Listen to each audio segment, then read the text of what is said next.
Our governor and her supermajority of parasites passed their budget. I say their budget because it really only benefits people who are already rich and powerful. Governor Sanders says this budget puts working families first. I have one question for her. What the hell do you know about working families? You were raised in the governor's mansion. Every job you have ever had came from your father's name or straight from one of his political cronies. You have never made payroll, never skipped a meal, never sat at a kitchen table wondering how to keep the lights on. You don't know anything about working families. I am a working family.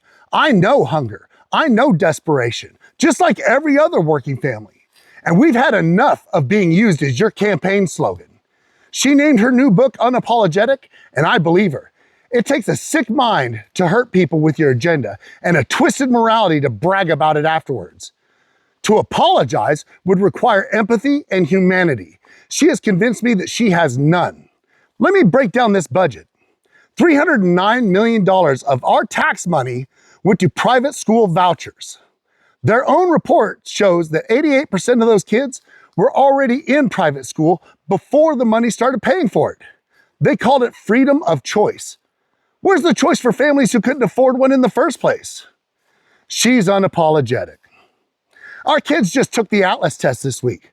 One test, standardized, accountable. But for voucher schools, 17 different tests. No standard, just whatever makes them look best. The Arkansas Education Association called it apples to oranges. If your child has a disability, these vouchers require waiving their federal protections. Parents are already being turned away. Other states make every school play by the same rules when they take public money, but not Arkansas. We require nothing, and she's unapologetic. Then they handed $300 million to a mystery project in West Memphis. No company name, no details, no accountability. A Republican called it a blank check. The supermajority passed it anyway. We don't even know if those jobs will go to Arkansans. They handed $300 million of our money to a surprise box and said, trust us. Nobody asked us. They spent our money on who knows what and then called it leadership. And yet she's unapologetic. Arkansas is #1 in childhood food insecurity. 1 in 4 of our kids go hungry. $309 million could have funded free lunch for every public school child in this state for the next 4 years. She called working families who need help, and these are her words, a cycle of dependency. She has never earned a paycheck outside of politics in her life. She has likely never filled out a job application, and yet she called you dependent. She talks about bootstraps when she has never laced up a boot, and knowing there are no jobs in our towns. And the child care centers that would have let us travel to find one, 72 closed this year alone. Yet she's unapologetic. Next week, they're holding a special session to cut taxes. Your cut, $1.73 a week. Temporary. They can take it back.